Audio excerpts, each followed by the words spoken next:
Feel your best and amplify your everyday look with Thrive Cosmetics. Go to thrivecosmetics.com/shine26 for an exclusive offer of 20% off your first order. That's Thrive Cosmetics, CAUSEMETICS.com/shine26. Welcome to Seeing with Your Soul, the podcast aimed to inspire you to find your voice and become the best, truest, and most authentic version of yourself. Spiritually intimate, soul-to-soul conversations, life-changing insights, and spiritual teaching and healing. Real, raw, unfiltered. Join your host, Tisha Michelle. Welcome and welcome back to another episode of Seeing with Your Soul with me, Tisha Michelle, your host. Hi. You already know I'm going to ask the question, how you feeling? Unless you're new around here.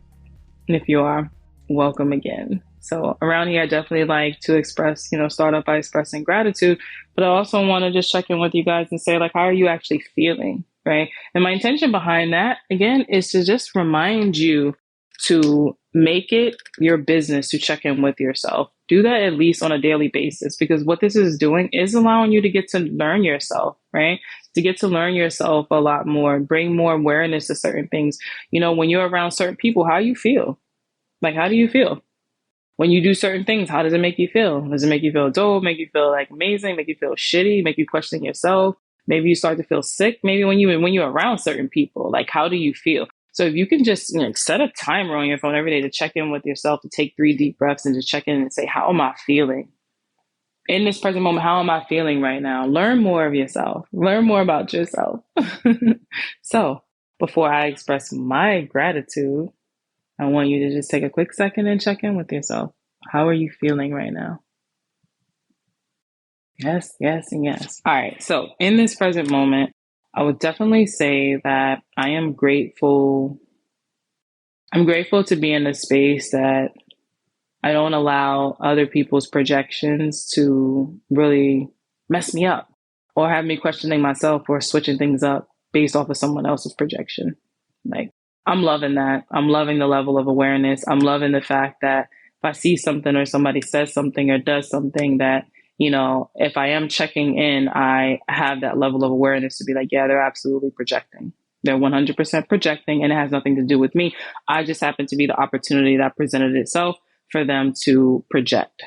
And, that doesn't really typically happen much to me. It's definitely happened before where, I've had, not necessarily people say it directly to me, but it'll be something that they're projecting and they're saying, I might see it. And then it makes me question myself. And then I want to change things up. And it ends up not being for the better of me.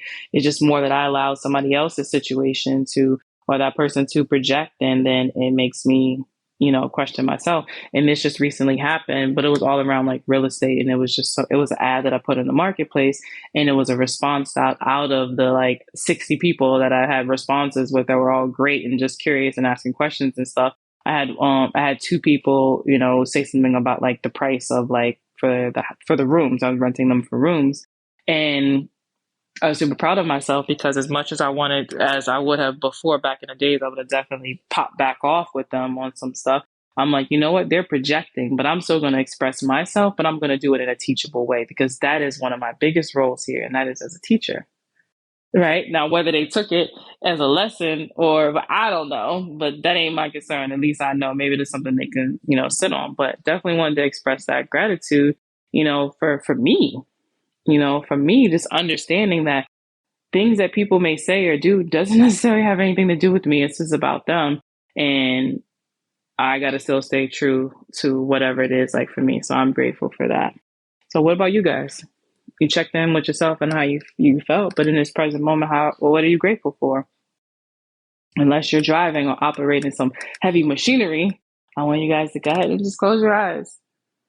And I want you to take a nice deep breath, and you're just going to breathe in through your nose and just let it out through your mouth. Drop the shoulders, relax the jaw. Notice where you might be holding on to some tension in your body. And if so, try to relax that area. Maybe it's your back. Maybe it's your stomach. Where do you feel tight at? Is it your chest? Right? Take another nice deep breath, breathing in through your nose. And just let it out in your mouth. Might even like shrug the shoulders, roll the neck, help loosening it up a little bit more. Allowing yourself to just relax, be present, to really start to think about what are you grateful for in this present moment. All right, last one. Another nice deep breath, breathing in through your nose. And just letting it out through your mouth. Is your stomach upset? Do you feel like you're constantly maybe holding your stomach in? Let it breathe. Let it breathe. Let it relax. Personal power is in there. Self-expression is in there. Don't hold it in. Let it out. All right, what are you guys grateful for? Have you noticed some growth within yourself? Grateful you woke up? Are you grateful that you got out of bed today? Maybe you're someone who's been going through something and been maybe depressed or sad, and it's been hard for you to just get up and get out the bed or off the couch or even take a shower. And maybe you just did that. Are you grateful for that? Express that gratitude because you did it. You did it. All right. So what drives your life?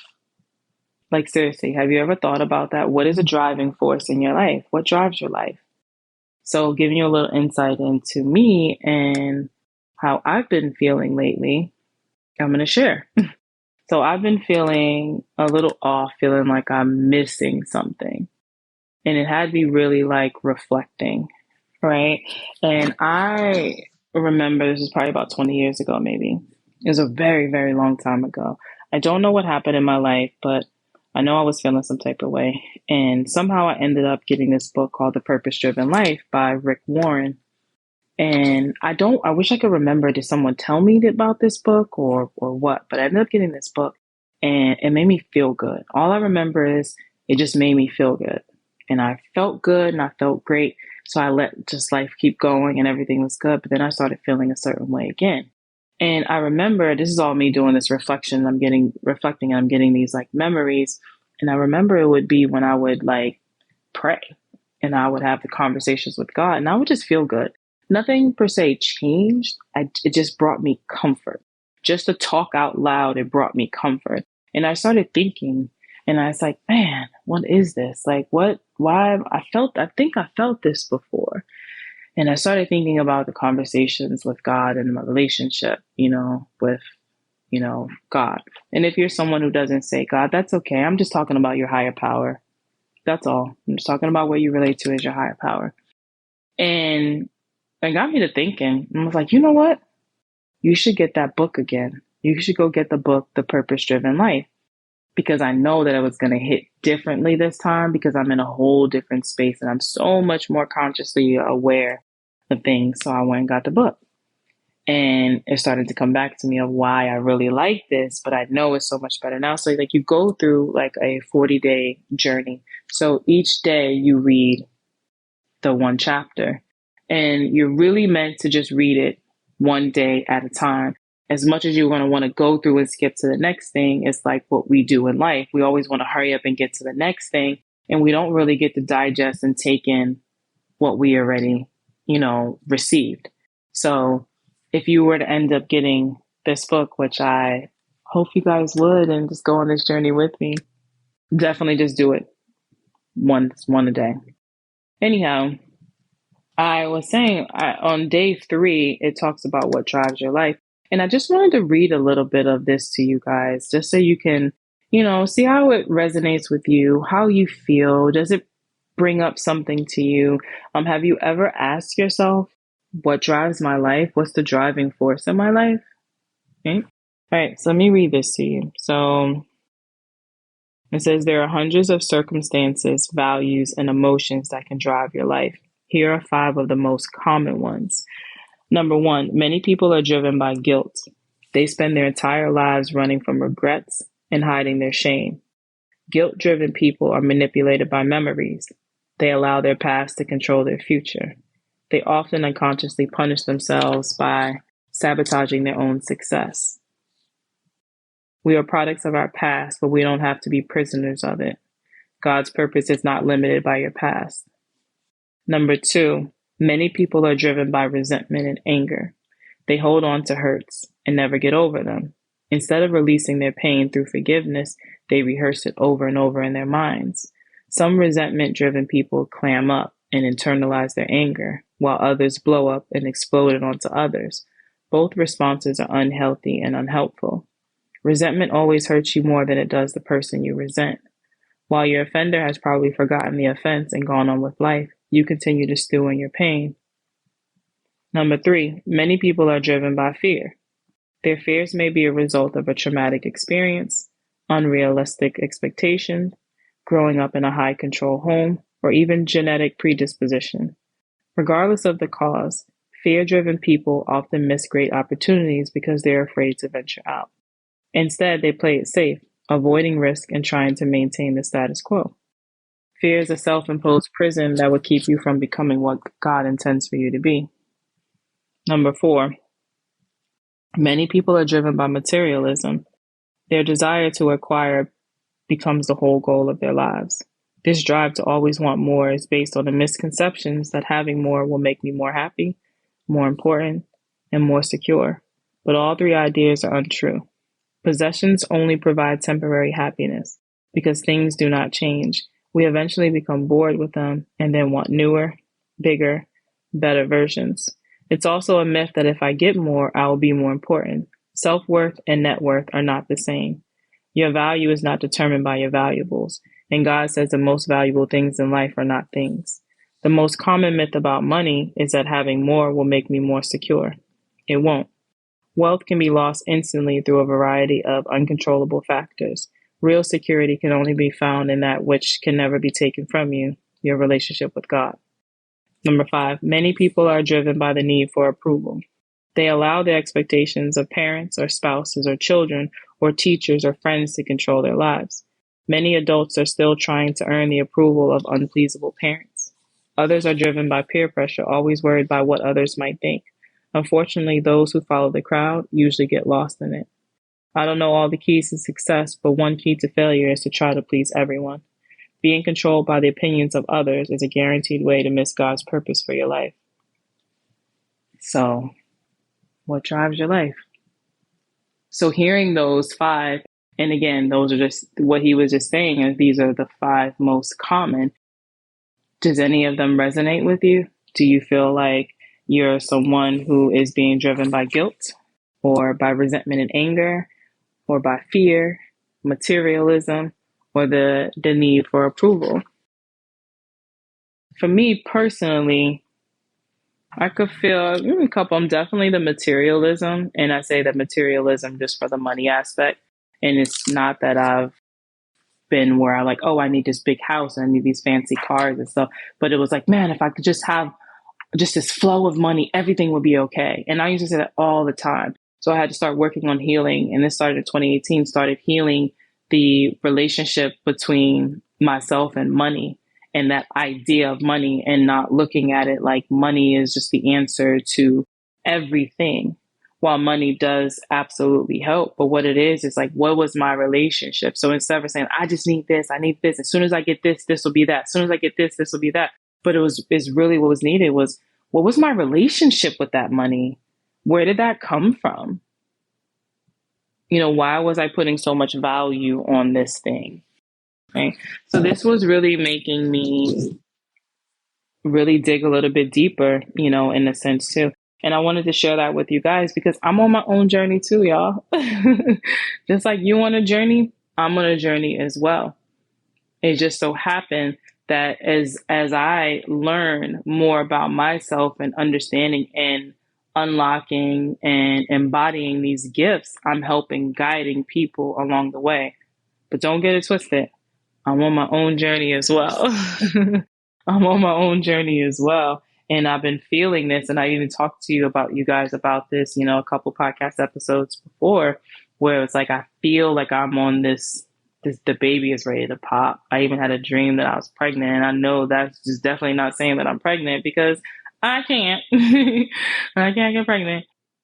But it's the baby is this newer version of me is ready to it's ready to pop. It's ready to go deeper, and I'm holding it in way too long. And this is why I'm feeling like, oh, something is missing. So something else is trying to be revealed through itself. And sometimes you go back to the past, right? You go back to the past to get something that helped you before, right? So that's where it popped in my head, was like, you read this book like 20 something years ago, The Purpose Driven Life, and all I remember is feeling good. So why don't I try that again and read that now in this present state with so much more awareness? Like, hey, let's do it. And now I'm going on this 40-day journey, and it's a beautiful thing because I'm doing this for me. I'm doing this for me. And then the other beautiful thing about it is that other people get to benefit from it. So I take this like time and dedication to myself and going even deeper within myself on this journey. And then other people get to benefit from it. Look at that win-win. Look at that win-win. So again, I want you to maybe journal about this, and you can put on top of paper, what drives my life? Did any of these things, stand out to you? And if so, do you think it's time to maybe reevaluate it? Like if you're someone who is, driven by, guilt, so you self-sabotage yourself on a better version of you, or maybe the success that, you feel is for you, or whatever it may be, because you feel guilty about something that happened in the past. Maybe it's time to do a little bit of reflecting on that and see if you can find some grace for yourself. See if you can be able to release that and just understand you were doing the best that you could do at the time. And now you might know a little bit more, right? Or if you're the person who is just driven by fear and you just want to play it safe because you think something might happen and you just don't want to take that chance, but yet the thing that you want to do is something that keeps coming back up because it's like your soul is like, feed me. What's up, bro? Feed me. Why are you starving me? It's going to be okay. This is why you're feeling this, because it's for you. Or maybe you're the person who just needs the approval, and that stems from your childhood. A lot of clients that I work with are people pleasing, and they seek the approval of everyone. What will people think? I remember when my friend, when we were in the home care agency and we were talking about like wrapping a car, and then she was like, said something about her car. And then she was like, well, what would you think? She was like, would you want to get home care from someone who, was driving like a van or something? And I'm like, yeah, what does that have to do with anything? Right. So it was more on where she was saying, it was more of like the approval of what other people think about the car that I'm driving that has the sign that, how you could, the cars will say, we're hiring, or if you're a cleaning service and you have, the sign that's advertising your business.